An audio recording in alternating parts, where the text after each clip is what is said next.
really what we titled this call was going into 2023 and achieving new levels. I think it's important each and every year to take a step back and look at what you've accomplished, but also look at what you want to accomplish in the future. And like Christina was talking about those quarterly goals, I think those are really important because it's easy to say, like, I want to have a group that's helping, 10,000 families a month. But if you break that down on a quarterly basis, you're going to have a much better idea of where you're at, and you have a much better time to audit, so to say, each quarter where your goals are. Maybe in the first quarter, your team's already helping 10,000 families a month. You need to change your goal. You need to level up, right? So without further ado, we have Rami Hamady, Hall of Fame producer, senior sales manager in his first full year in the business, and just really excited to be on with you today, Rami. So just to kind of jump right into things, tell us a little bit about kind of how 2022 went, what it felt like hitting Hall of Fame, and kind of what your biggest takeaways from 2022 were. Yeah, so 2022 went well, to say the least. I ended up, as you mentioned, I had Hall of Fame, and I ended up getting my logo. But most importantly, I came to the business full time, so that was a really big thing for me. Coming into the industry from not a sales background experience, and as I mentioned prior, coming to the medical field, it was a small transition, just coming into the industry. But as a whole, I'm very happy I made that decision because now I'm able to help myself, other families. I'm able to help agents. I'm able to spread the opportunity to other individuals, and truly, really get the best out of this opportunity and the best out of the world per se. So 2022 went well. My goals basically for this year, entering 2022, was to hit Hall of Fame. I want to hit Hall of Fame by September of this year. I was able to hit it by October, so I missed it by a month, which wasn't too bad for me, even though it wasn't, my deadline, but still. Outside of that, I was able to develop relationships with people such as you guys, which I've known forever, but, strengthen our relationships. You, Christina, my staff, Melissa, who she's my recruiter, and many other agents such as Annabelle and Kyra. So really opened my eyes in 2022 to realize that it's not only about me, it's about other people. That's about, just trying to really make sure that if I can succeed, then there's no reason why I should not be able to kind of pass that blueprint down to any other agent who wants to kind of be successful and hit Hall of Fame, or if they want to have their own agency, or if they want to get where they want to go, whatever that may be. And my main goals for this year are going to be, I would like to hit board member, which is 1,000 families a month. And then I would like to, of course, hit back-to-back Hall of Fame. This year, I tried to strive around to 600 families. I felt right in between that, around 540, 550 families. So next year, I definitely want to surpass 600 because I know I can write 100 families in 1 month yet. I still haven't done that yet. I think this year was 69, it was 70, was basically my biggest month, but I want to hit 100 families. Just like Christina said, if you basically do per quarter for me, I know if I hit 100 families 1 month, I'll definitely hit 600 families in the year.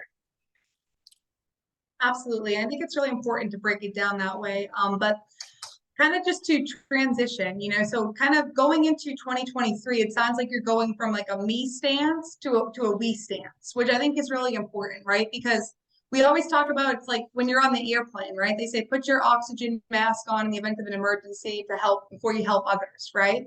And I think it's important that you get yourself into the right place. And you're able to help other people go there with you just a little bit quicker, right? When your mind and your process is going in a forward direction. So I'm excited to have you on today, but what are some of the daily disciplines? Because at the end of the day, I truly believe we are our small habits. Whatever we did habitually, we can break it, but it's going to be difficult to break, right? That's why it's called a habit. Now we can make them for good, bad, and different. But with that being said, what are some of the daily disciplines that are going to, help you build better habits that you're going to implement in 2023?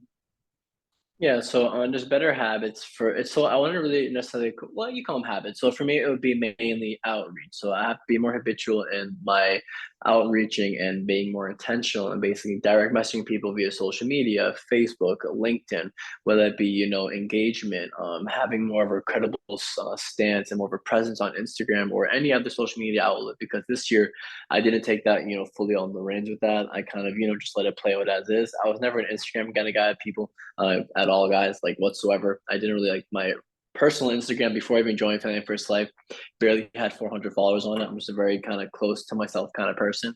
But overall, I realized that I can't be like that here. Like, and if I really want to build this business the right way, I have to outreach and, I have to kind of, build that social media presence. I know I'm reiterating myself a lot, but that's really one main habit I'm going to implement is I'm going to make sure that every single day I'm trying to DM intentionally target certain audiences, whether that's going to be, door to door, certain hashtags, any kind of sales profession. In addition to that, I'm going to start talking to my agents more and actually truly getting to know them a lot better than just surface area. I want to truly know my agents. I want to really understand who they are, where they come from, what are they really about. Do they share the same belief? Do I share? Are they here for the money? Are they here for like just like the credibility? Are they here to protect families? What does that truly mean to them? Like, why did they join the industry to begin with? I never had those conversations. I did, but very small. I would answer the phone, say Melissa would tell me somebody. I'd say, hey Bob, how you doing? Like, this is Rami. Like, what do you want to do? Full time, part time, sometime? And like, like, what do you want from me? I never really actually understood the why and dug deep into it like a client, right? In order for us to really close a family, you have to ask the right questions. I was not asking the right questions with my agents, and that's one thing I want to do as well. I want to become more habitual in asking the right questions, and I definitely want to basically just maintain the same route that I'm in, where I want to talk to my warm market to warm market, where just like I said, build network, just build more relationships, not just to like onboard and recruit, but to truly develop that networking skill, right? Because this business is all about networking. If you can seriously get that skill down, guys, it's going to be key. Like, I'll tell you guys from now, if you talk to Marisa or Christina, they can talk for days. And I mean that. They'll tell you otherwise, but they can. Anything about this opportunity in this business, they can go on forever. They'll convince you to come in it and out, left and right, whatever you got to do, they can do it. I wasn't like that. Like, I really had to, train myself to kind of be like that. And then now this year, I'm gonna fully, take that role on, and I'm gonna as well. Like, we all have different parts and different roles we have to play. I'm gonna try to play more role because it's not fair for Melissa, let's say, for me to put everything solely on her. That's not right. Like, it's my business at the same time. I have to take accountability. And that's another thing I'm gonna be is more habitual and taking more accountability. But again, it's mainly the social media, the outreach, and just reaching out to my warm market, and just being more accountable. Just really holding myself to a standard and making sure that, hey, if I want to get to this place, I know the type of person I need to be to become to get there. And I just have to really just execute and just stick to it, which is easier said than done per se. One of the guys, if you guys got to know me, I can tell everyone on this call exactly what to do, how to do it, where you need to go in life, what to do, what answer, but I can never apply it to myself. That was my biggest like flaw, I would say. And I'm very impulsive. So now this year, I'm going to try to take those and actually use it as my strengths. I'm going to try to, really, let's say, turn the tables around per se. That was a long-given answer, but I hope that made sense, guys. No, it did. It made perfect sense. And really what I heard was, outreach in terms of reaching out to people that you would want to be in business with, right? It's like if I wouldn't want to be in business with you, Rami, I wouldn't have invited you to the opportunity. I would have, waited for somebody else to do it, right? So the outreach is huge. So guys, it's going to be something we're going to be talking a lot about. And it's because truly in my heart, and if you guys know me and you're on this call, which a lot of you guys do, I worked prior with 2 different practice companies. Now, coming into Family First Life, fast forward, right? I've been with the business, a little over 3 years now. And it's crazy because it's like, I've been in the industry for 8, but I'm still a baby at Family First Life in the essence of, I still have a lot of growing to do too, Rami. So it's like the essence of putting your head down, target audience. Who do you want to work with, right? I want to work with people who want to work. Like, I don't want to work with lazy people. Like, like that's frustrating. It can lead you to the wrong path, right? So essentially what I've been doing, and I want to kind of share this too, just while we're on here, so small daily disciplines, and I know we've both been implementing this, Rami, is we've been following different hashtags. So following, door to door on Instagram, the hashtag, following outside sales, following pest control, following insurance sales, following life insurance agent, real estate agent, fill in the blank, and targeting people, not businesses, targeting the people that you see posting in those arenas, taking a look at their Instagram. And if it looks like somebody I might want to work with or I'd want to have a conversation with, and they're getting it done at their job, what I've been doing is I'm liking their first 3 photos and then I'm following them. Because when somebody likes my photos on Instagram, I'm usually like, who is this person? So it's going to bring traffic to your page, right? And by default, they're going to look at your story. They're going to look at who you are. They're going to look at what you post. And then they're going to decide if they're going to follow you back or not. And does everybody follow back? No. And guess what? That's okay. I'm okay with that. However, it has been working, but it is something that needs to continuously be worked. So I love that in the outreach. Same thing with agents, connecting with agents and actually hearing and knowing their stories. You know, for some of you guys on here, I know a lot more about you guys than others. And I love that you're dedicated enough to say, hey, you know what? I made a mistake of just saying, what is it that you want? You were the order taker, right? For your agents, instead of being the coach. And you're saying, hey, I want to come in and coach and see, where is this person coming from? Why is their mindset maybe that way? Who are they always surrounded with, right? And how can I help them? Because everybody might need something a little bit different. So Rami, that made perfect sense. I love that. And also just in terms of being social with other people in the business you brought up, you know, it's not just about how many times can you talk to me or to Christina or to Heather or to Melissa or to Gianna, right? It's how many times can you talk to other people outside of the group? How often are you making yourself uncomfortable, right? To talk to yourself to people outside of the group? Because we're just a portion of Family First Life. Who else is out there that you want to have a conversation with?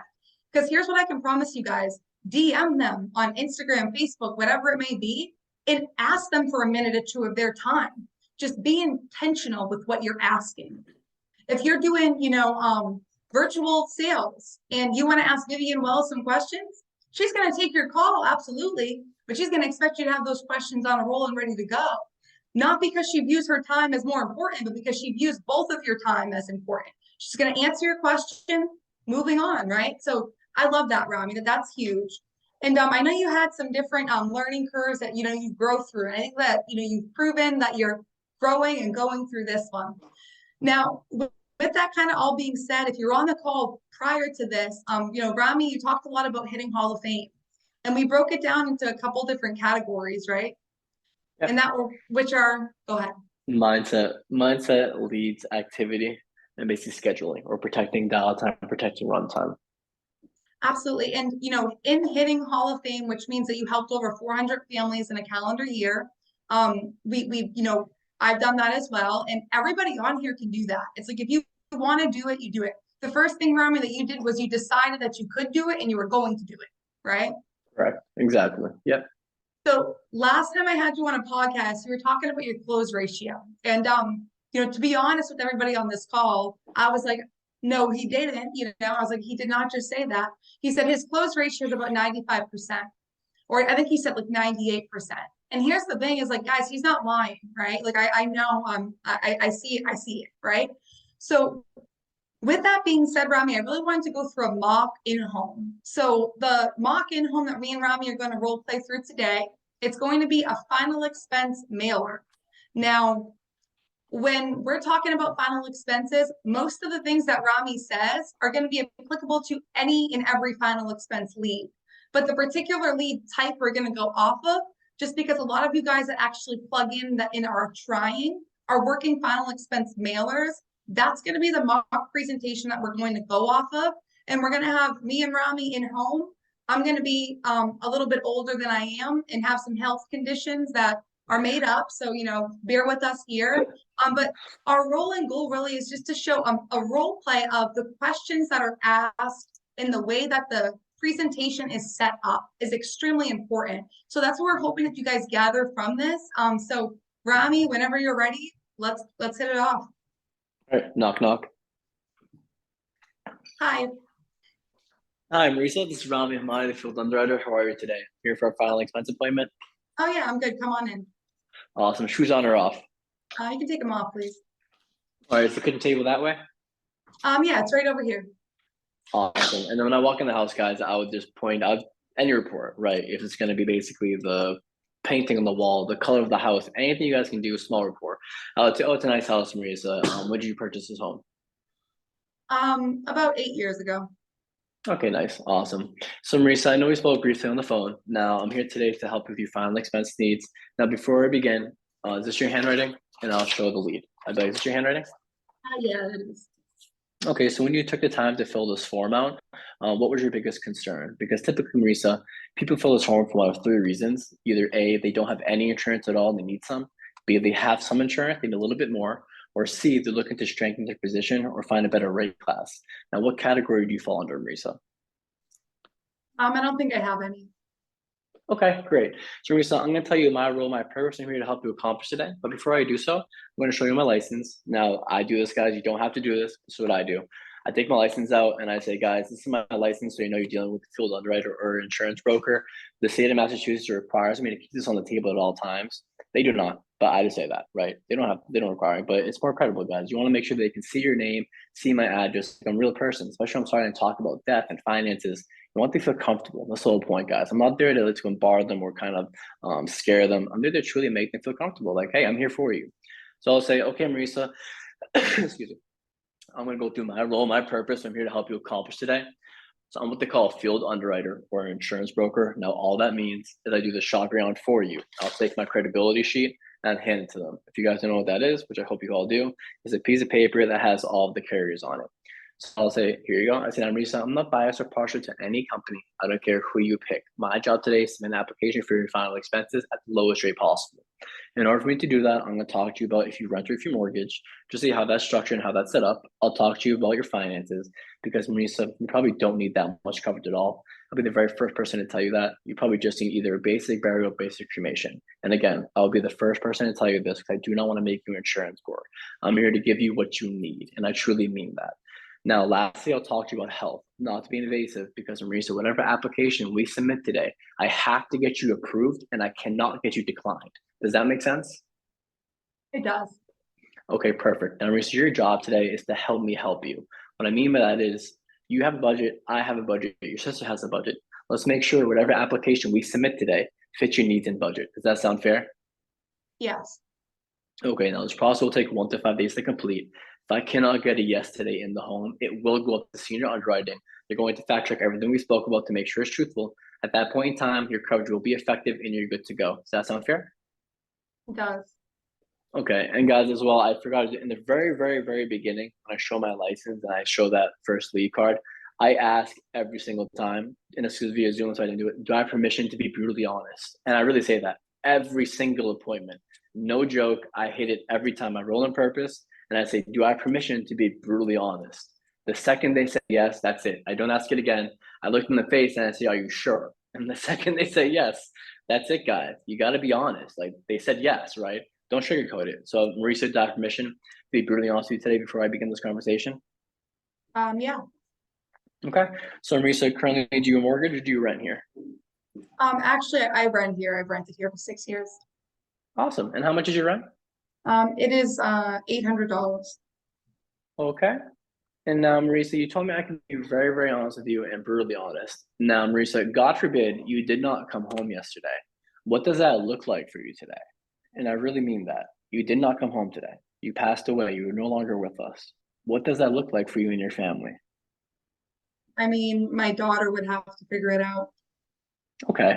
I know we spoke prior, you have no insurance in place. So I understand that you just basically you want to make sure that God forbid, when the time does come and you do pass away, hopefully it's not sooner than later, that you're going to make sure that there's no financial burden, that you want to make sure that your daughter can bury you peacefully and not have to look at her coffee cup and think, how am I going to have to bury my mom and how am I going to kind of take up these money and finance expense? Does that make sense?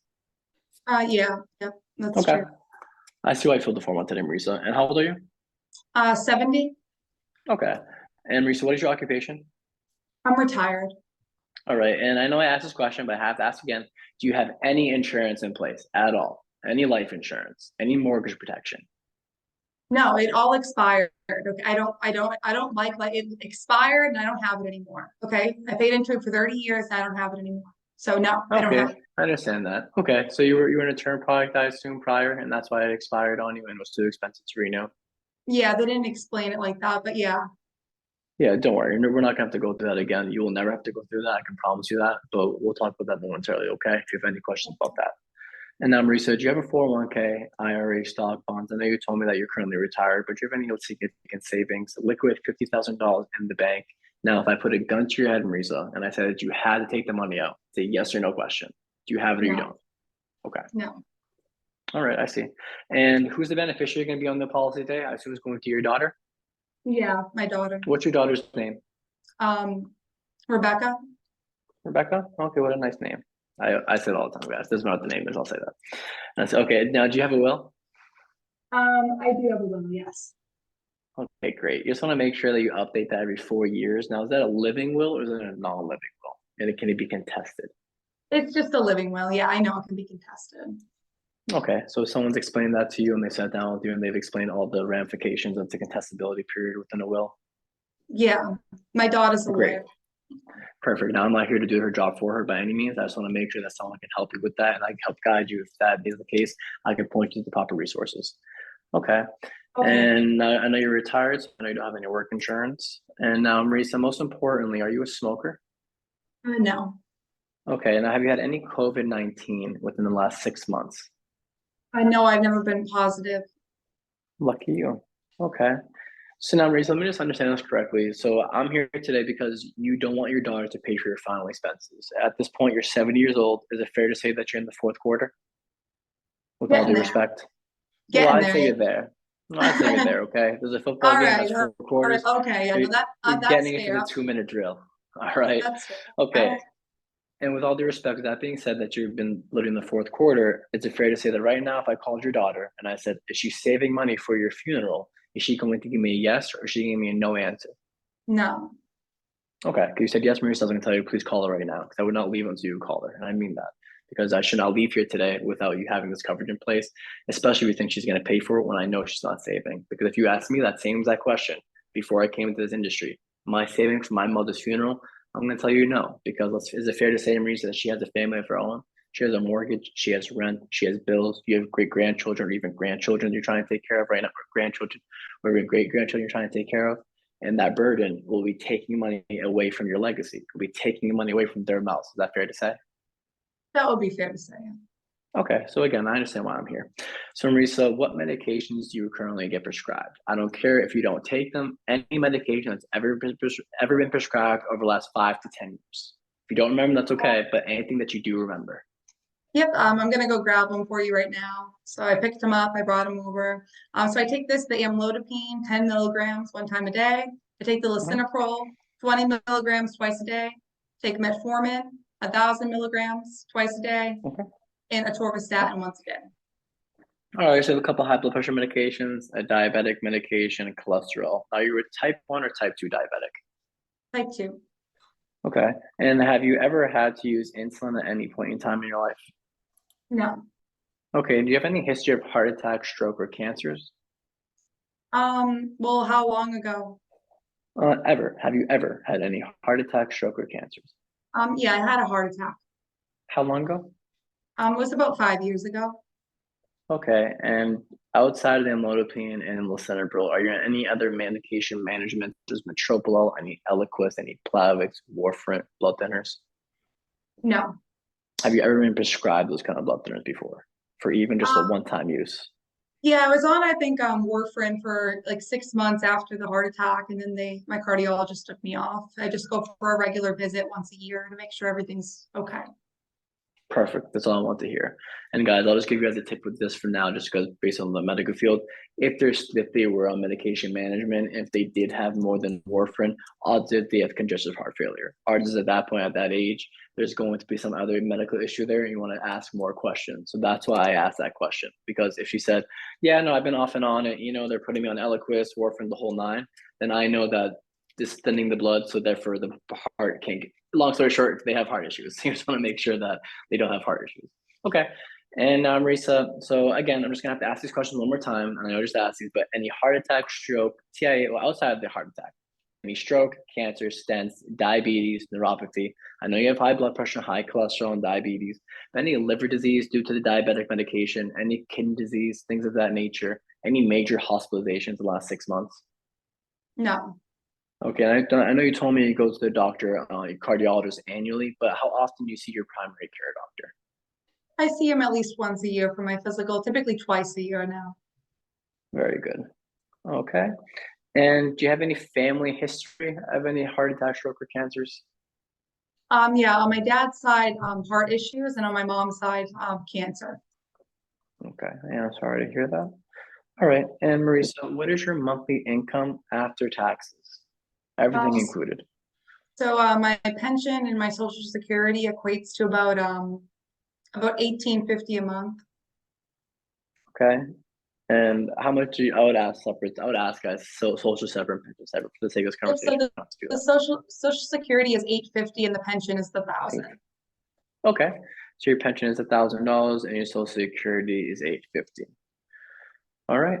So Marisa, your situation is pretty straightforward. Now, due to the heart attack that was more than 5 years, that was at least 5 years removed. I don't see this interfering with your qualification. Now it may. So the thing is, I'm going to give my senior underwriter a real quick call just to understand exactly what's the appropriate route to go down. And we'll figure out exactly which program is going to be best suited for you, okay? Okay. So then I pick my phone up and I'll call my upline guys. Literally just like that. I'll call my upline. I'd say, ring, ring. Hi, Christina. Or hi, Marisa. Hi. Hi, Marisa. Currently sitting here with Marisa. She's 7 years old. She's retired. She's looking just to cover her burial for final expenses for her daughter, just to make sure her daughter doesn't have to cover that burden. She is a non-smoker, type 2 diabetic. However, she had no major health scares outside of a heart attack that was 5 years removed. She is only on currently lisinopril, amlodipine, and metformin, and one cholesterol medication. She was on warfarin, but it was only for a few months right after the surgery, just to make sure that there was no complications. Again, she's looking to cover her burial. She's 7 years old, non-smoker. Monthly income is $1,850. What would be the best route to go? Americo or Prosperity would be okay. Okay, thank you. All right, then I'd hang up the phone, guys, and I'd turn the page. And I say, Maurice, okay, so your situation is pretty direct. Thankfully enough that I do believe there will maybe some carriers are going to qualify you. Now, unfortunately, I will not know until we submit our application, and that's what we're here to do. Okay. So, Marisa, most people and most families, when they want to get a funeral, they don't anticipate for inflation. Now, what I'm going to do is I'm going to show you three different options. My job is to show you the most comprehensive coverage available, right? With the package that every family wants. You probably don't need that package. And then you're going to have several options that are going to follow that. Okay. Just make sure that you understand that there are other options available. So I want you to write down with me. If you have a pen and paper, I have them write it down. If not, I just write this on the back of my inventory for a funeral, depending on the budget. Now, on a 7-year-old with a $800 rent with $1,850, that's kind of tight budget to be fair. But at the same time, she's 70.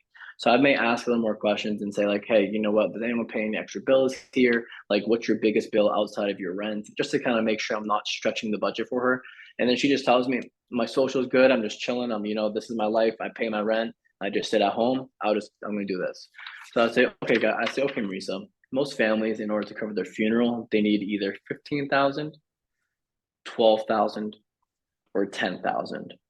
Now, Marisa, $10,000 is just going to get you the basic funeral, right? It's going to get you the bare minimum. You may be able to find a funeral for 8,000 to 9,000, both in the embalming process with the transportation of the body, the actual transportation of your body to the funeral home, the fees, taxes, and the actual process of burying you with the tombstone.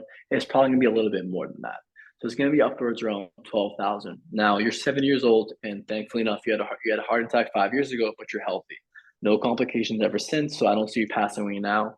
I see you passing away in the future. Now, I know that you need the insurance today because, as we talked about, if you died today, there's nothing in place for your daughter. Is it fair to say, Marisa, that a monthly payment is much smarter than a lump sum? Yeah, I Okay. agree. I would But as I would well. want to be cremated. Just wanted to Okay, tell you. Ashley in the beginning did say burial, but then we can do cremation, no problem. So what the cremation would be, it would just be 10,000, 7,500, or 6,000. So the reason why I show these is because the average cremation, guys, is going to cost me 3,000 or 5,000, and you always have to incorporate for an extra cost because the funeral homes, they're not just going to cost 3,000. They're going to sometimes charge a little bit more depending on the day and depending just on how they feel. It's just how they are in general.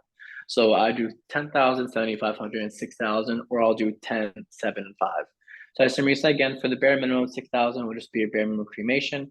That will get you in a black bag. And I mean that. 7,500 for me, so it's going to put you in a vase. It's going to get your body, it's going to put you to rest. And $10,000 leaves a little bit behind for your daughter to make sure that, when you do pass away, she has some extra money just to take care of her final expenses or whatever the case may be. Now, in the event, I'll break in the program. In the event you die in an accident, these would become times, they multiply by 2. 10,000 becomes 20, 75 becomes 15, 6,000 becomes 12,000. Now, the good thing about these programs, Marisa, as well, if for any reason your longevity, your life, or your lifespan is going to be shortened to 2 years here in Massachusetts, they're going to give you all the money while you're living. So suppose you had a heart attack and it was a major heart attack. they found out you have congestive heart failure and you're about to die, and I mean this, God forbid it doesn't happen to you, but you're going to pass away in 2 years or less, they will give you most of that money while you're living, okay? If you have a stroke or cancer that is terminal, and it's a terminal illness, they as well will give you that money while you're living, okay? It's going to be tax-free. If you pass away, it's tax-free benefit to the family. Now, you're going to have access to this money, Maurice, when you're 72. I'm only telling you this because I do not recommend you borrow from this. But the reason I'm telling you this is because when you're 72 years old, you are able to take money from this policy, okay?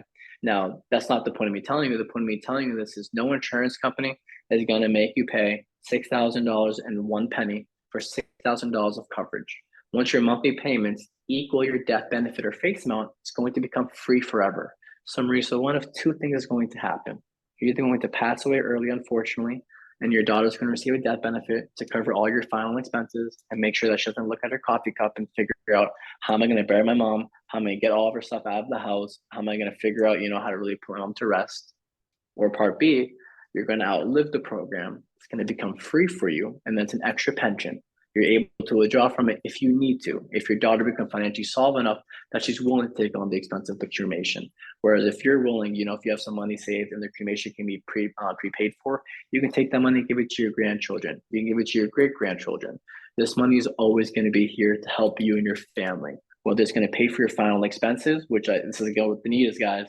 And I reiterate that. I hit in when I say that part, I say, this is for your final expenses, Marisa. The only reason I'm telling you this is because one day it may become free for you. I don't want you to call me saying, hey, is this policy all of a sudden expired? No, that's not what happens. They're going to ask you to keep paying for it, to keep the same value going, or it's just going to be free forever. And at that point, I just would ask and say, Marisa, which option do you want to try to qualify? I would show the prices, of course. Then I would say, Marisa, which option do you want to try to qualify for today, assuming you would qualify? The option with the highest amount, because inflation, I want to make sure that she's taken care of with inflation as well.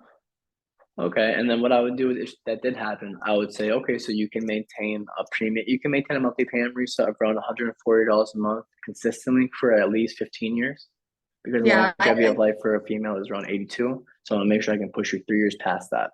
So you're sure for 15 years you can comfortably pay this. So I'm not here to make you insurance poor. Last thing I need is you give me a call 2 years down the line saying you can't pay for this. Your daughter's not going to be happy. Yeah, no, I can definitely afford that. Okay, so we say go grab your driver's license and a voided check, and I'll begin your application process right now. Okay, boom, boom. All right, awesome. All right, so some things I wanted to just kind of hone in on, and Rami, thank you for that. That was awesome.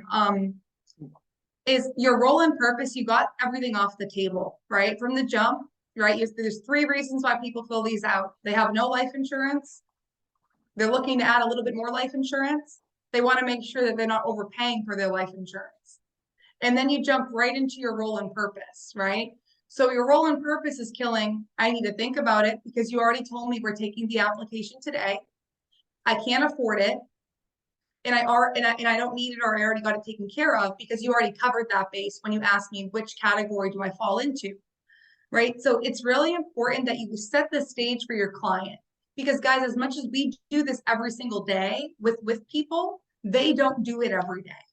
We have to remember that even if it's the 10th house we've been in that day, they weren't in 10 houses, right? So brand new house, you're asking questions. So Rami went into depth on the questions, and to be honest, I think he almost cut me a little bit of slack there, which is okay. But he asked a lot of questions like, so Marisa, if you died, tomorrow, what does that look like today? Who's picking up the pieces, right? And he's like, okay, what's your daughter's name? Rebecca? Okay, great. And he's using, her name, right? That's important. Also, medications. Rami, you honed in on that a lot, because here's the thing, guys. You can ask your client, what medications are you currently taking? And they'll be like, none. And you're like, that's weird. You're thinking because they're 78 years old, they don't take any medications. Like, you're thinking either go them or they're lying, right? So honing in on, okay, what medications are you prescribed or taking daily at this time? And then honing in on what medications have you taken in the past 10 years? Whether you were prescribed them, you didn't take them, you're prescribed them, because a lot of people, they disagree with the doctor, right? You've been in homes, you've been on the phones, like, people disagree with the doctor. They're like, my doctor says I have diabetes and my sugar's high, but I'm not taking the metformin. So according to them, they don't take metformin, right? But according to the paper, they do take metformin. So we want to make sure that we're asking not only what are they taking, but what are they prescribed, right? Because their doctor prescribed it with purpose. And then also just explaining the death benefit in the essence of it's going to pay out as a lump sum. And also you can't pay more into it than what it's worth. If you get to that point, you're going to have options. But if the policy is worth $15,000, you're not going to pay $15,000 in $123 unless it's adding to your value, right? You're able to stop paying at that point. So you're pointing out the perks, but you're also making sure that in the beginning, again, you're getting all the rebuttals off the table. So Rami, by the time your role and purpose is done, you basically already closed the appointment in your head. Is that right? Correct. Exactly. Yes. Because I agreed with you, right? I said, yeah. I said, absolutely. I said, yes. Like, I'm following your lead in the role and purpose. I understand we're going to take the application today. I understand you're going to work within my budget, right? I understand that you need to take the application today to see if I qualify, right? So I understand all those things as the consumer, right? So the role and purpose is really important, guys. It takes all of your rebuttals off the table. It's like if I had one superpower in the home, it's my role and purpose. That's it. And does it work every single time? No, but it gives you a heck of a lot of a good fight. If at the end of that, Rami, I said to you, well, I don't know, I have to think about it.